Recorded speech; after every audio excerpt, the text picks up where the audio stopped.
తుఫాన్ వార్తలే మా వారధి దినపత్రిక తప్పక చదవండి. శరదృతువులోని సిరులు, దసరా పండుగలోని వెలుగులు మీ జీవితాన్ని ఆనందంతో నింపాలని కోరుకుంటూ 10 రోజుల పాటు జరిగిన దసరా నవరాత్రి ఉత్సవాలకు ముగింపు పలుకుతూ విజయదశమి పర్వదినాన్ని పురస్కరించుకొని గురువారం నాడు ముషీరాబాద్ నియోజకవర్గం గాంధీనగర్ డివిజన్లోని చిక్కడపల్లి వివేక్ నగర్లో భక్తి శ్రద్ధలతో కార్యక్రమాలు జరిగాయి. ఇక్కడ జమ్మి చెట్టు పూజా కార్యక్రమం మరియు అమ్మవారి దర్శన వేడుకలు అత్యంత ఘనంగా నిర్వహించబడ్డాయి. ముఖ్యంగా బీజేపీ రాష్ట్ర కార్యవర్గ సభ్యుడు టి గోపాల్ ఆధ్వర్యంలో ఈ వేడుకలు కన్నుల పండుగగా జరిగాయి. ఈ పవిత్ర కార్యక్రమంలో డాక్టర్ నరేష్ గౌడ్, దోనేటి సత్యం, వాణి శాస్త్రి, శ్రీనివాస్ యాదవ్, నాగేశ్వరరావు, సురేష్, శ్రీనివాస్ గుప్తా, వీరబ్రహ్మం, సంజయ్ షోలాపూర్, శ్రీనివాస్, వనజారాణి, పద్మ, లలిత, కనకతార మరియు స్థానిక ప్రజలు పెద్ద సంఖ్యలో పాల్గొన్నారు. భక్తులందరూ జమ్మి చెట్టుకు ప్రత్యేక పూజలు నిర్వహించి అమ్మవారిని దర్శించుకొని ఆశీస్సులు పొందారు. దసరా పండగ సందర్భంగా జరిగిన ఈ వేడుకలు స్థానికులలో భక్తిభావాన్ని, ఉల్లాసాన్ని నింపాయి. చిక్కడపల్లి వివేక్ నగర్ నివాసులందరికీ ముందుగా దసరా శుభాకాంక్షలు తెలియజేస్తూ, మనకు ఈసారి జమ్మి చెట్టు మన కాలనీలో ఉన్నదని చాలామందికి తెలియదు. కానీ ఈ అమ్మవారి గుడి పక్కనే జమ్మి చెట్టు ఉన్నందువలన ఇప్పుడు వివేక్ నగర్ నివాసులందరం ఆ గుడి జమ్మి చెట్టుని పూజించి బంగారాన్ని కూడా తీసుకోవడం జరిగింది. మన ఇంతకుముందు ఏదో తోటకు వెళ్ళి ఊరు బయటకు వెళ్ళి జమ్మి పూజ చేసేవాళ్ళు. ఇప్పుడు మన అదృష్టానికైతే ఇక్కడనే వెలిసిన వాళ్ళు దాన్ని కాపాడుకుంటూ ఉంది. మన ఐక్యతను ఇదే విధంగా ప్రతి పండుగను కూడా చేసుకొని మన ఐక్యతను చాటి చెప్పుకోవాలి.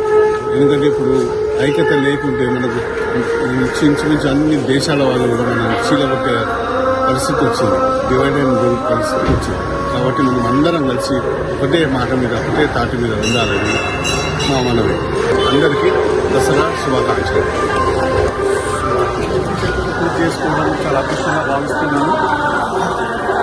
చెట్లన్నీ పోయి, వృక్షాలన్నీ పోయి కాంక్రీట్ అరణ్యంగా మారిన ఈ మహానగరంలో మన అమ్మవారి గుడికి అటు దగ్గరలో ఒక జమ్మి చెట్టు ఉండడం మన అదృష్టంగా భావిస్తున్నాను. ఆ జమ్మి చెట్టుకు ఈరోజు మనమందరం పూజ చేసుకోవడము ఇంకా ఎక్కువ అదృష్టంగా భావిస్తున్నాను.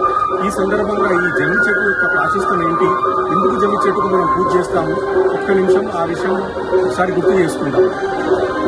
మనందరికీ తెలుసు, మన మహాభారతంలో పాండవులు కౌరవుల చేత 12 సంవత్సరాలు అజ్ఞాతవాసానికి పంపబడి ఆ తర్వాత 1 సంవత్సరము 12 సంవత్సరాలు అరణ్యవాసం చేసిన తర్వాత 1 సంవత్సరం అజ్ఞాతవాసం చేయాల్సిన షరతుతో వాళ్ళు పంపించబడ్డారు.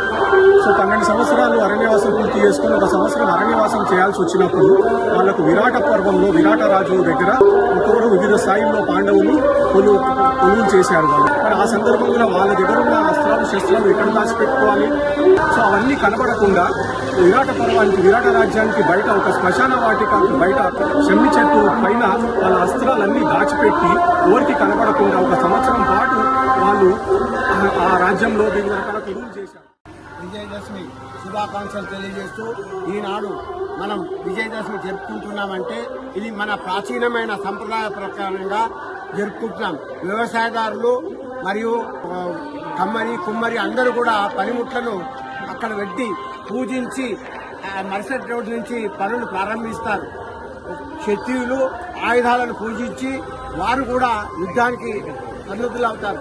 అలానే ప్రతి హైందవ కుటుంబాలన్నీ కూడా విజయదశమి సందర్భాన వారి వారి పనిముట్లను పరిపూర్ణంగా పూజిస్తూ, ఇది మన ప్రాచీన హిందూ సంప్రదాయము.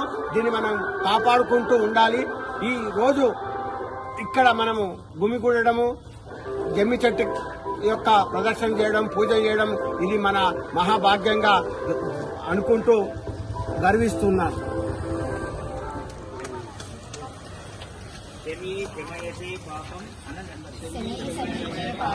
శమీశత్రు నివారిణి అర్జునస్య ధనుర్ధారి రామస్య ప్రియదర్శిని.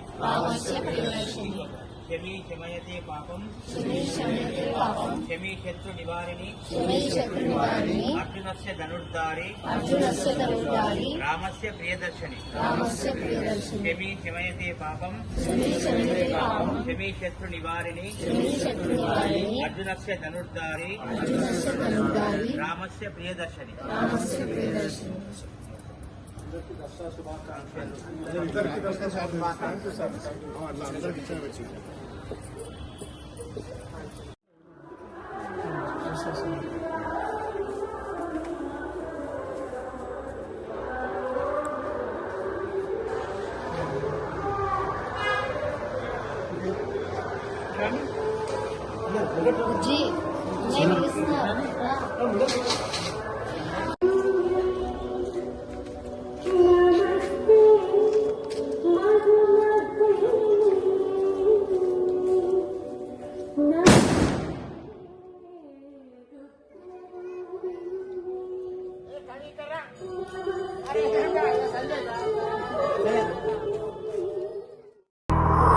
తుఫాన్ వార్తలే మా వారధి దినపత్రిక తప్పక చదవండి.